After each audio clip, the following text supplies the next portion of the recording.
Good afternoon. Well, we're honoured here at Policy Exchange to have with us His Excellency Harsh Vardhan Shringla, India's Foreign Secretary. For those unfamiliar with India's nomenclature, Mr. Shringla is the equivalent of our Permanent Secretary of our Foreign, Commonwealth and Development Office, rather than our Foreign Secretary, Dominic Raab, although it is perhaps worth noting that Mr. Shringla's predecessor, S. Jaishankar, did of course switch from that former role to the latter and is now serving as India's Minister of External Affairs. Mr. Shringla assumed charge of India's diplomatic corps in January this year, capping a career that has seen him serve as Ambassador to the US, High Commissioner to Bangladesh, and Ambassador to Thailand. He comes to London on the back of visits to France and Germany, where he has spoken of the need for a free, open, and inclusive Indo-Pacific, of the firmness and maturity of India's approach to dealing with the worst crisis in decades along its border with China, and of the shared challenges of dealing with terrorism. Foreign Secretary Shringla, it is a great pleasure to welcome you here to Policy Exchange. We have a global audience listening and watching. Many will want to ask questions afterwards, and I do remind them to stick their electronic hands up. Foreign Secretary, over to you. We're delighted to have you with us and look forward very much to your remarks.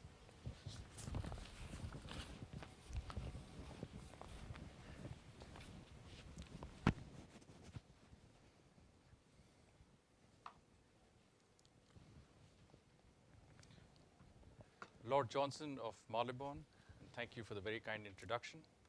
Mr. Dean Godson, Director of Policy Exchange. High Commissioner Gayatri Kumar. Friends, I'm delighted to be speaking here at Policy Exchange, and I'm extremely appreciative of the effort that has been made to accommodate me in the midst of pandemic restrictions. In such challenging times, we can rely only on true friends.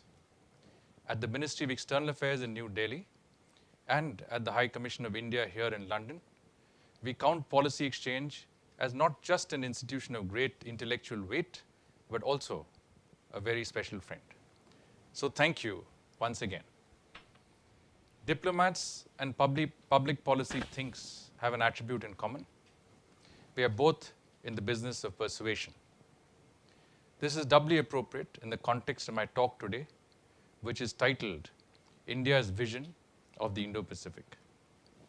I'm conscious that Policy Exchange has put together an international commission on the Indo-Pacific led by Stephen Harper, former Prime Minister of Canada. It comprises several policy practitioners and scholars, including two from India. I have to admit they're both my friends. I'm also given to understand that with Policy Exchange's not inconsiderable influence in the city, the Commission's report could feed into government thinking and shape the United Kingdom's Indo-Pacific strategy. As such, as you and the Commission you have appointed attempt to guide British policymakers, through my speech, I hope to explain to you India's approach. To do so, I will focus on the where, why, how and which and who of our Indo-Pacific vision. In other words, where do we geographically place the Indo-Pacific? Why do we see the region as so crucial to global prosperity and security and to India's rise? How do we work in the region? And which institutions and platforms do we find most convenient? Who are our key partners? While an Indian maritime analyst is believed to have used the term as far back in the 1990s, Indo-Pacific is a fairly recent addition to the geopolitical lexicon. It has come into prominence in the past decade. India has used it in joint statements with a series of partner countries, including but not limited to the United States, Australia, France, Indonesia, Japan, and of course, the United Kingdom. It figures in our meetings with our ASEAN friends and has helped advance the Quad consultations. that our ministry has recently set up an Indo-Pacific division as well as an Oceania division and placed them under a senior diplomat is a sign of India's commitment to this critical geography. Yet, India has not just mainstreamed the expression Indo-Pacific. More substantially, it has encouraged others to perceive and define the region in its full extent. For India, the Indo-Pacific is that vast maritime space stretching from the west coast of North America to the eastern shores of Africa. One of our key interlocutors in the United States, when asked to define the geographical extent of the Indo-Pacific, says it extends from Hollywood to Bollywood. We like to believe that it extends a little further into the eastern littoral of Africa. Today, more and more countries are aligning the definition of the Indo-Pacific with ours. To understand India's Indo-Pacific vision, it is important to understand why we define it in the way we do and to the extent we do. During the Cold War, the Indo-Pacific was sliced and diced into different spheres of influence and military theaters and made subservient to bloc-think. To India, this made little sense. Whether it was the forces of nature, the monsoon winds, for instance, or our maritime and trading history, we found it impossible to see the Horn of Africa and the Western Indian Ocean on the one hand and the Straits of Malacca on the other as disconnected. For us, they have always been a seamless whole. There are many reasons for this. The first and most obvious is the Indian Peninsula, which thrusts into the Indian Ocean and gives us two magnificent coasts and near limitless maritime horizons to both our east and west. Monks and merchants, culture and cargo have traveled from India on those waters to our east, west, and south. India's great religious traditions, such as Buddhism, spread far and wide in the Indo-Pacific. Some of the oldest and most impressive Hindu temples are found in Vietnam, remnants of the Cham kingdom. 1,000 years ago, India's greatest coastal empire, the Cholas, sent maritime expeditions and trading ships as far as Sumatra to ancient China, as well as to the Abbasid Empire in what is today Iraq. Another empire, the Pallavas, had a flourishing trade relationship with Southeast Asia. Seaborne trade with Africa and with the Gulf states have been constants of Indian economic life. These experiences are our past and our future. These experiences determine our concept of the Indo-Pacific. As a country with an intimate maritime history in the Indo-Pacific, the UK would surely appreciate this. In the 21st century, the interconnectedness of the Indo-Pacific is finally coming into full play. A motivating factor in the region's emergence as a driver of international trade and well-being. The Indo-Pacific Ocean System carries an estimated 65% of world trade and contributes 60% of global GDP. 90% of India's international trade and travels on its waters. For us and for many others, the shift in the economic trajectory from the Atlantic to the Indo-Pacific has been highly consequential. The rise of China and the imperative for a global rebalancing have added to this mix. A rules-based international order is achievable only with a rules-based Indo-Pacific. India's Indo-Pacific strategy was enunciated by Prime Minister Narendra Modi in a speech in Singapore in 2018 as the Sagar Doctrine. In Sanskrit, among other Indian languages, the word Sagar means ocean. The Prime Minister used it as an acronym for security and growth for all in the region. This aspiration depends on securing end-to-end supply chains in the region, no disproportionate dependence on a single country, and ensuring prosperity for all stakeholder nations. An Indo-Pacific guided by norms and governed by rules, with freedom of navigation, open connectivity, and respect for the territorial integrity and sovereignty of all states is an article of faith for India. In 2019, at the East Asia Summit in Bangkok, Prime Minister Modi took the idea of Sagar further and announced the Indo-Pacific Oceans Initiative. Using this initiative, India plans to support the building of a rules-based regional architecture resting on several pillars. These are maritime security, maritime ecology, maritime resources, capacity building and resource sharing, disaster risk reduction and management, science, technology, and academic cooperation, trade connectivity, and maritime transport. India has acted on these principles through both thematic and geographical initiatives. We have sought to strengthen security and freedom of navigation in the Indo-Pacific by becoming a net security provider. For instance, in peacekeeping efforts or anti-piracy operations in the Gulf of Aden, sharing what we can in equipment, training, and exercises, we have built relationships with partner countries across the region. In the past 6 years, India has provided coastal surveillance radar systems to half a dozen nations: Mauritius, Seychelles, Sri Lanka, Maldives, Myanmar, and Bangladesh. All of these countries also use Indian patrol boats, as do Mozambique and Tanzania. Defense training programs have increased. Mobile training teams have been deputed to 11 countries, from Vietnam to South Africa, as well as in our immediate neighborhood. Located just outside New Delhi, the Indian Navy's Information Fusion Center for the Indian Ocean region has enhanced maritime domain awareness among partner countries.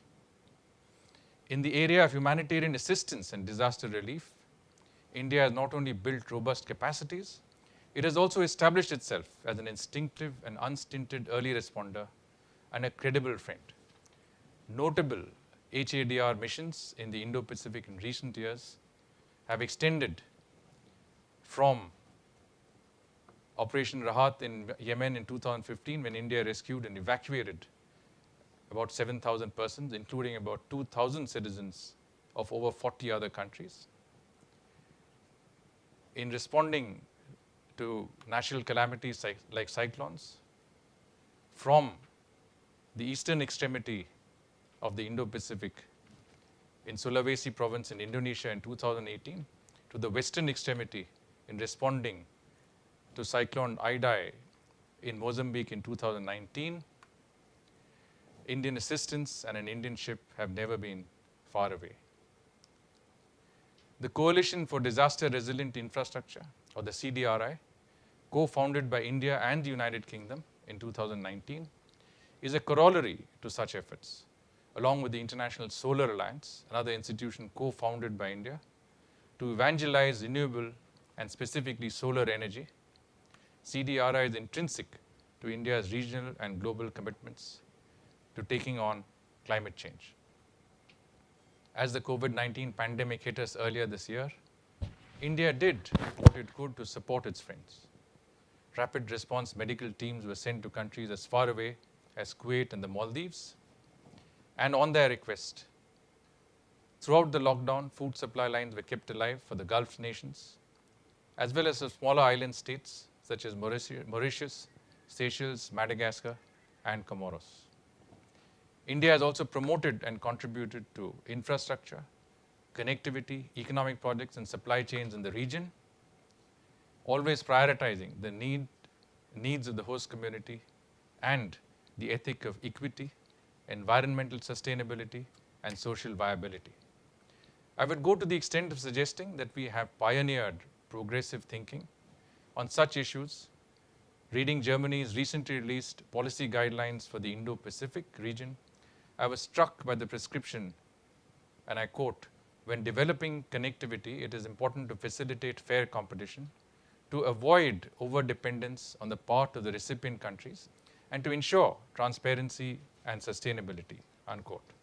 These are exactly the principles India has been upholding, and I'm glad that others are sharing our prism. We must not forget that many countries of the Indo-Pacific have suffered a history of colonialism. some of the wrinkles of which are still with us and still need to be ironed out. While doing so, and while moving ahead purposefully, we need to be mindful not to embrace constructs that themselves create dependencies and skewed arrangements. These concerns are particularly relevant as the Indo-Pacific region puts its mind to supply chain resilience and diversification in the post-coronavirus period. India is party to several such conversations. For example, it is working with its Japanese and Australian friends on the Supply Chain Resilience Initiative. We must not forget that many countries of the Indo-Pacific geography can perhaps be best described as a succession of semicircles. The innermost semicircle incorporates our closest neighbors. These are South Asian countries with whom we share the waters of the Indian Ocean, that have shared our civilizational and cultural heritage, and that, by way of proximity, inevitably share our joys and sorrows. The arc of the outer neighborhood covers the Gulf states to our west and Southwest Asia and the ASEAN countries to our east. In a sense, this too is a rediscovery of old maritime associations, but contemporary business and trade, energy and investment flows, and labor and skills mobility have added new dimensions. Economic currents in the United Arab Emirates or Singapore, for instance, are carefully monitored by millions of families in India. Moving further, India has created partnerships and mechanisms with countries, opportunities, concerns, and stakes of which intersect with our own. This is a broad sweep from the Pacific Islands to the archipelago of the Western Indian Ocean and off the eastern coast of Africa. Networks such as the Quad, with India, the United States, Japan, and Australia as participants, and the India, Japan, US, what we call JAIR, India, France, Australia, and India, Indonesia, Australia trilateral arrangements offer cases in point. Military and HADR exercises, whether bilateral or multi-country, open avenues. So does cooperation on the protection of global marine commons, as well as on issues such as illegal, unregulated, and unreported fishing, very damaging to the ocean's ecology. The Mauritius oil spill of August 2020 saw India and France responding together to assist local authorities. While such networks, coordination mechanisms, and complementarities have their utility, the centrality of ASEAN resonates with India's idea of the Indo-Pacific. By virtue of its location, its longevity, and its social and economic attainments, ASEAN has emerged as a platform where various interests can meet, interact, and rationalize differences. These qualities are not to be discounted, and it should be our collective endeavor to preserve them. However, it must also be acknowledged that institution formation in the Indo-Pacific is still at an incipient stage. It took the shock of 2 world wars in a generation for the Atlantic consensus to be formalized and institutionalized. It is possible that the after effects of the pandemic, the biggest disruption to the global system since the Second World War, could nurture similar approaches in the Indo-Pacific. Whatever the navigation map, the fact that the Indo-Pacific is the 21st century's locus of political and security concerns and competition, of growth and development, and of technology incubation and innovation is indisputable. That is why a country like Germany, physically distant but an economic stakeholder in the Indo-Pacific, has released a strategy for the region. After France and the Netherlands, it is the 3rd European country to do so. In India, we have noted with some satisfaction that our policy outlook has much in common with these documents. The UK, we hope and expect, will be next on the list, and too will finalize its Indo-Pacific strategy. Given this country's characteristic wisdom and prodigious institutional memory, we hope too that the UK's strategy will approximate India's own long-standing Indo-Pacific vision. I thank you, and I will be happy to answer questions. Great. Well, thank you very much indeed, Foreign Secretary, for that extraordinary exposition of India's vision for the Indo-Pacific. May I, before we come on to questions, just remind our audience to raise your hands on Zoom or raise your electronic hands somehow, and so that we can be aware of your wish to ask a question. I'm going to turn first of all to Lord Howell, who's actually physically with us here at Policy Exchange, to ask the first question, if I may. Well, thank you very much indeed, and thank you, Minister. That's extremely clear. I've no doubt at all that your thesis is right, that the Indo-Pacific is the strategic center of the world of the new world now emerging. I don't think that's perceived by many Atlanticists, but it is a fact, the coming fact that we have to deal with. I'm going to ask, if I made a hard power question and a soft power or wise power question. The hard power question concerns the maritime scene, which you emphasized in your talks, and the question of whether international cooperation, and I'm thinking particularly of cooperation between this country you're now in and India, cannot be developed considerable range further. I'm actually myself contacted with some projects in this area. When I say maritime cooperation, I mean the whole supply chain of the maritime operational effort from shipbuilding, construction and weapons development right through to actual operational patrols and operational activity in the Indian Ocean area. Is this an area which you're interested in? Do you see some more cooperation coming? Do you see the benefits of it? On the soft power side, the world is, of course, connecting through a gigantic, mainly non-governmental pattern of soft power and connected power through every profession, the science, medicine, universities, education, and every other area. One of the huge transmission mechanisms of modern soft power happens to be the Commonwealth Network, which only exists because of Jawaharlal Nehru's insistence that it should, that it is really an invention of Nehru.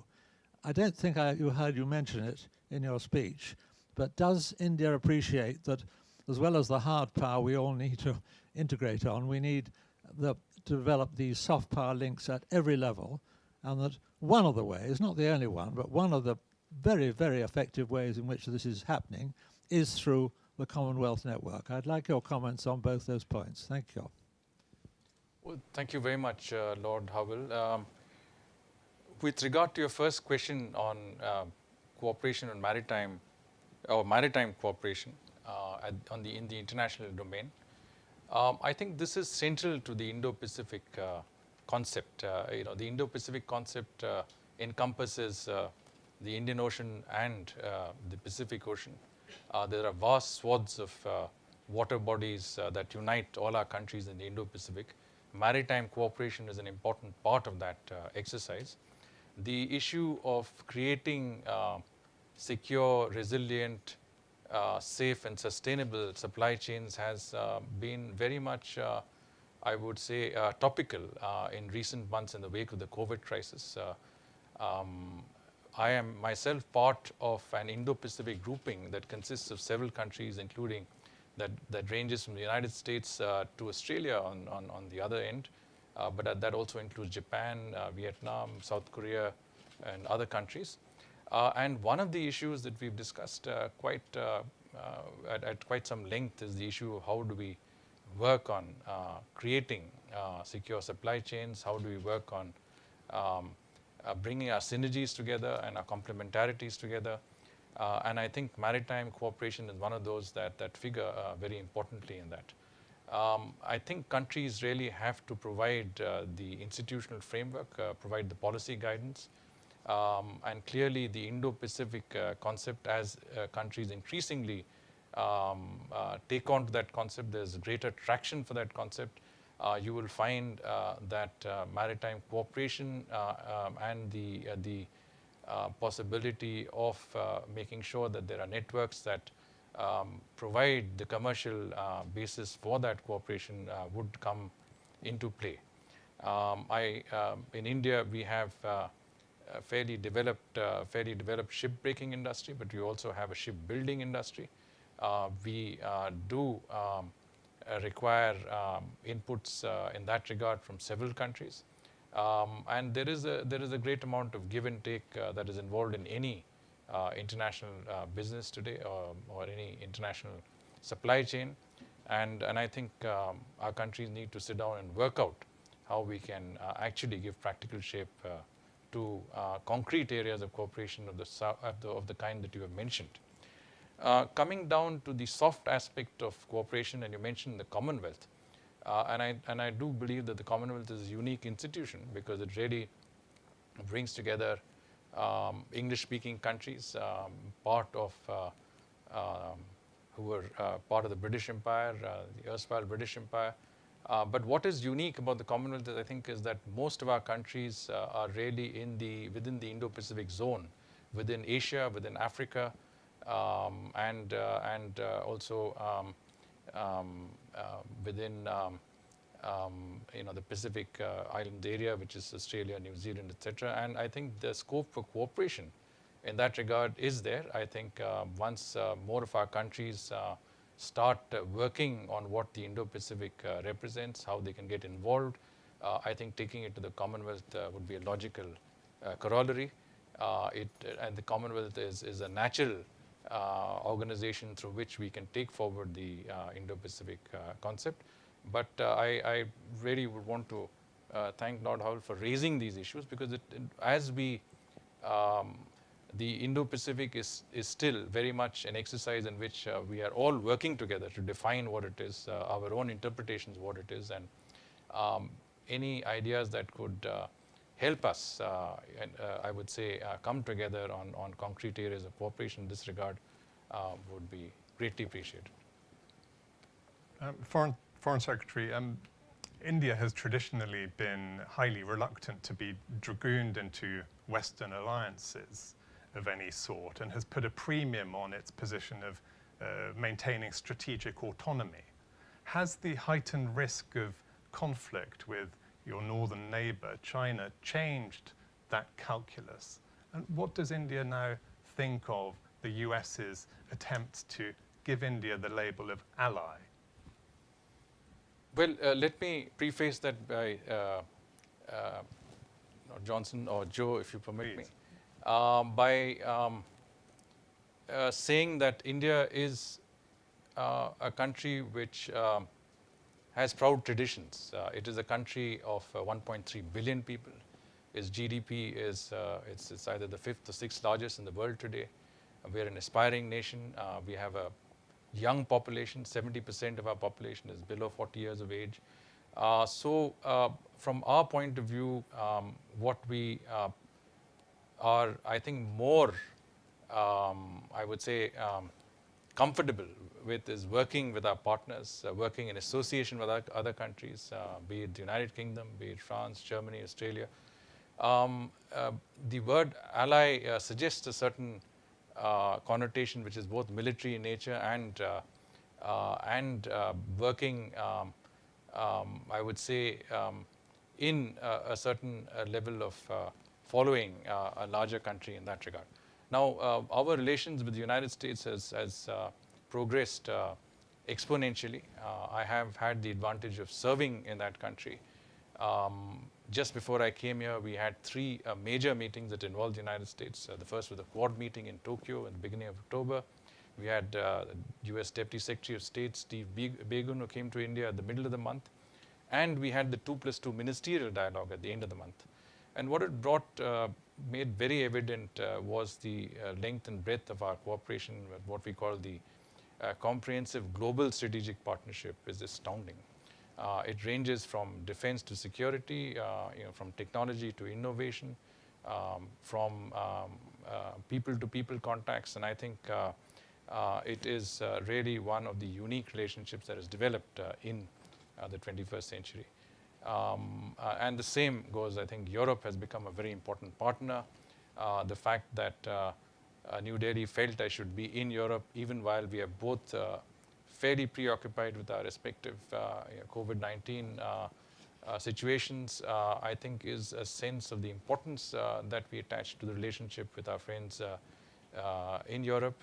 And of course, other partners, Australia, Japan, are very, very important elements of our economic, strategic, and people-to-people contacts as we move into the future. And clearly, COVID-19 has been a game changer in that sense. It's brought in enormous, not just geopolitical changes, but changes in the thinking of people, changes in a sense of both insecurity and a sense of what to do to deal with that, changes in terms of what the future holds. But most important, I think, is also in a sense of it has brought home the extent of vulnerabilities. If you allow me to digress slightly, the issue of supply chains came up earlier. In India, we found that in the wake of the crisis, the very health-related equipment that we needed, it was PPEs, face masks, test kits, ventilators, were in short supply, that we were highly dependent on our other trading partners to provide that equipment. The first phase of the pandemic was spent in scrambling to source this equipment. But what we did was that we innovated. We asked our industry, we asked automobile manufacturers to make ventilators, we asked people in the health sector to switch to test kits. I'm happy to say today that we are net expert. Not only can we supply these items to our country and our requirements, but we are able to supply these items to countries that need it. The other day, the Prime Minister said that when the crisis hit us, we had 16,000 ventilators in hospitals in India. We now propose to have 500,000 ventilators in a short while. So that's the extent of the change. But what it really means is that working with friends to develop supply chains that can ensure that you have reliable, secure, and sustainable ways of manufacturing, doing business, and providing for your essential requirements. Foreign Secretary, we have a US election upon us today. Prime Minister Modi and President Trump have, over recent years, undeniably forged a very strong rapport. But at a time when India arguably needs flexibility to rebuild its fractured relationship with China, would you secretly rather that the next administration, whoever it is in the White House, avoids restricting India's options with high decibel, rather confrontational rhetoric about uniting against Chinese aggression? Well,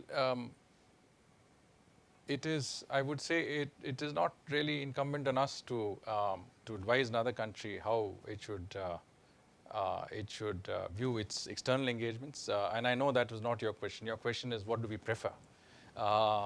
And from our perspective, I would say that the US has been a country with whom, as I mentioned before, we've seen a phenomenal, I would say, relationship and comprehensive relationship. Just last month, we concluded the fourth of the 4 foundational agreements in the defense partnership with the United States. We started with what is the LIMOA, the logistical agreement. There was COMCASA, which is the communications agreement, which is the BECA, which is the basic exchange communications agreement. All of these 4, what does it mean in practical terms? It really means that these agreements give you the ability to communicate through platforms between the Indian and US forces. It enables a level of interoperability that was not there before. Today, we are doing joint exercises with the United States. We're doing more joint exercises with the United States than with any other country. But if you look at exercises like the Malabar exercises, we're talking about 4 countries coming together, exercising in areas like HADR. And this is, in our sense, a very, very great, let's say, in many senses, way of synergizing your resources, working together and giving confidence. And as far as how the US would project its own relationship both with us and with its other interlocutors is something that I might find difficult to comment on. But it needless to say that the relationship is one that we truly value. Excellent. Our next question comes from Dr. Gerard Lyons, who's with us here at Policy Exchange. Gerard, would you introduce yourself and give your affiliation? Thank you. Minister, thank you for an excellent talk. I'm Gerard Lyons. I'm a senior fellow here at Policy Exchange and an economist. You focus very much on the inclusivity of India's approach to the Indo-Pacific. Obviously, many questions focus on the role of China within the region, but I'd like to ask you about the economic perspective and two aspects to it. In terms of the domestic agenda, there's lots of competition for Indian funds. To what extent is the Indian government embracing the Indo-Pacific with increased allocation of resources and money, and how do you see that progressing in the future? And the second is, you mentioned Mr. Modi. He gave some excellent speeches, as you mentioned, in Singapore and in Bangkok. But it's interesting that you began by talking about East Africa as within the Indo-Pacific. Most other countries tend not to talk about East Africa in that context. Where do you see India's sphere of influence? Is it within ASEAN, or is it within East Africa, or do you see it as having, given your concentric circles, an ever-expanding concentric circle? Thank you. Thank you, Dr. Lyons.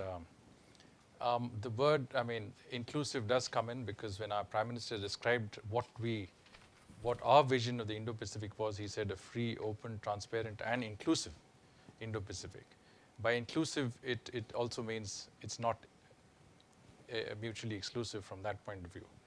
Our approach has always been to cooperate, collaborate, and co-opt other states when it comes to our vision of the Indo-Pacific. As I said, we don't believe that it excludes anyone, but we are more than happy to include those who want to work on how we see the Indo-Pacific, a rules-based international order, one that promotes open connectivity, one that also upholds territorial integrity and sovereignty of states, of all states. There are important aspects to it, but the economic aspects that you mentioned are also very relevant, that we need to work with states, with our partners in the Indo-Pacific on areas that they're comfortable with. It could be connectivity. It's important to promote connectivity. Connectivity is key to economic growth and prosperity. But what we are really interested in ensuring that connectivity is on terms that we feel is based on an international rules-based order, which is based on an open, transparent system of bidding and a tender process that is in keeping with international norms, including those prescribed by the WTO. So the economic aspects of this is important. It is also important to support states. For example, in the wake of the COVID crisis, many of our countries, which are members of the G20, have come together and said that a moratorium on debt repayments is something that we are duty bound to extend. In other words, we will reschedule the debts of all countries that actually have to repay credit lines and other areas till the end of the year and perhaps beyond that. Economic partnerships also mean creating capacity, providing training, expertise, including in times of need. I did mention that we had sent rapid response teams to countries across the Western Indian Ocean.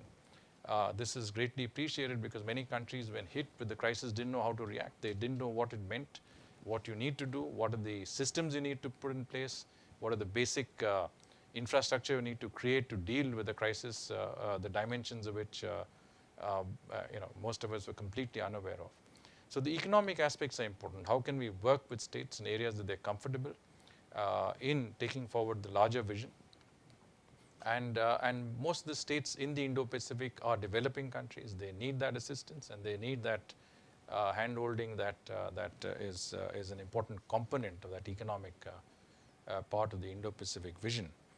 And of course, when we speak of the littoral states of Eastern Africa, it really, to us, indicates that we are talking about, the Indo-Pacific being from the west coast of the United States to the eastern coast of Africa.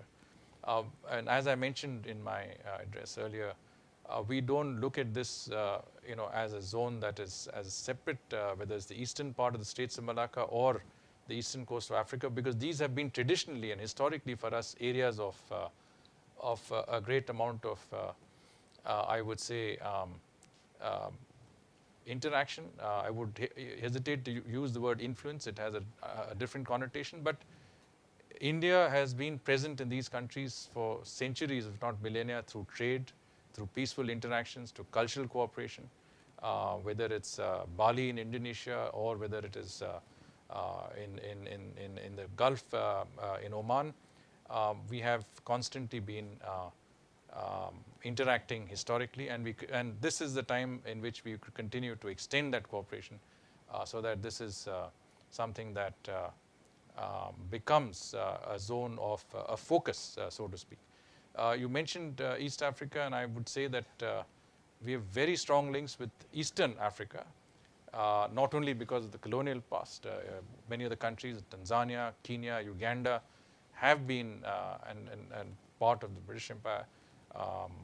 South Africa is also a case in point. And we've, as a result, had a lot of people who've settled down in these countries as traders, merchants, but also indentured labor. South Africa, where I was posted, had the largest concentration of persons of Indian origin, 1 million people who were in the city of Durban. And from that perspective, these are people who want to keep in touch, who want to have a great amount of pride in the countries of their citizenship, but also have a great deal of interest in their countries of origin.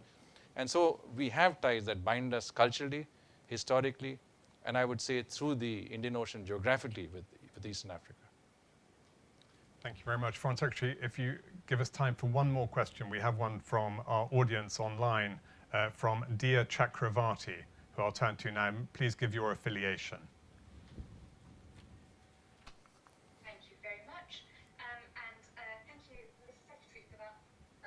Clear presentation, and may I start by wishing you a belated Shubh Vijaya. Affiliation, dear, your affiliation? And I am the Brexit editor at the Daily Telegraph. I do apologise. Thank you.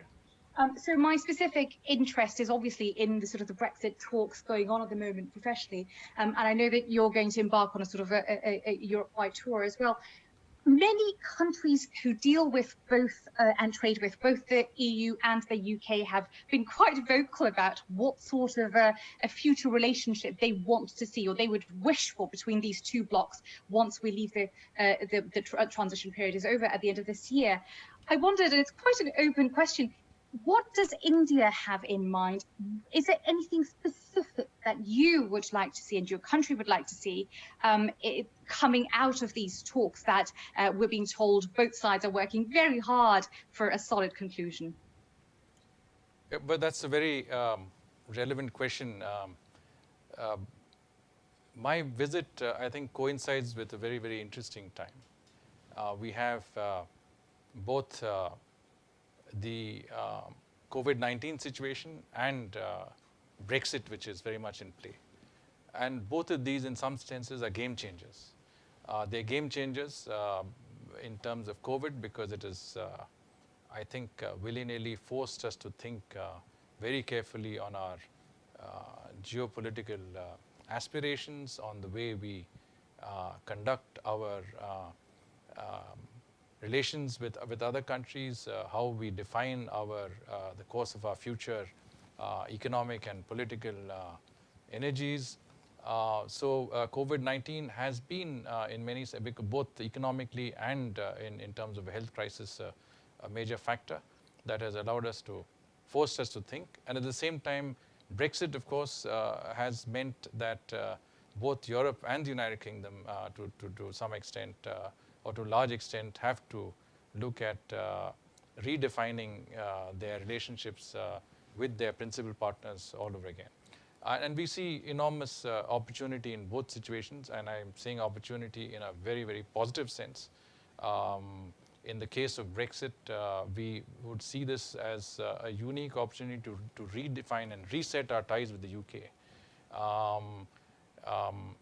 I think the Foreign Secretary, Mr. Dominic Raab, had mentioned that we look to a transformational relationship with India over the next decade or two, and I think we are quite happy to work with our friends and partners in the UK to try and create the blueprint for that transformational relationship. And that relationship has to be comprehensive, of the kind that I mentioned with regard to the United States. We are looking at a relationship that is across the board. We have every reason to have that relationship. We have English-speaking countries. We have a common legacy. We have today a living bridge in the form of 1.6 million British citizens of Indian origin. We have complementarities and synergies in our economies. There is no reason why our two countries can't today reach a stage of takeoff. And we also have today a political dispensation in both our countries that want to take that relationship to that next important step forward. And of course, COVID-19, the Indo-Pacific is all about looking at what are your options, what are your focus points, whom do you want to work with, cooperate with, trade with, do business with, and these are important questions before all of us, and we need to very carefully analyze those and see where there are positive looking opportunities. We would like the UK to come in as a major investor and innovation partner. We would also like to work with you. We talked about shipbuilding, we talked about maritime cooperation, we talked about a range of activities in the digital and cyber age, which was not even possible to conceive earlier. So I just to summarize your question, Dia, is that we are looking really at cooperation across the board. I think it's our endeavor to provide a plan that would, a roadmap that would take us to that stage. We have every possible encouragement from the leadership, because I know that when the Prime Minister spoke to Prime Minister Boris Johnson earlier this year, they both decided that let's move forward, let's take the relationship. This is a unique opportunity, and we are very happy to partner you in this endeavor. Thank you. Thank you very much, Foreign Secretary. You've been exceptionally generous with your time, and we've greatly benefited from your exposition of your vision for the Indo-Pacific and of the future of the UK-India relationship. You'll have no shortage of people in government wanting to help take this relationship to the next level to ensure it fulfills its potential in the years to come. Thank you once again for coming to Policy Exchange and being with us this afternoon. Thank you. And thank you, Joe. Thank you. That's a wrap.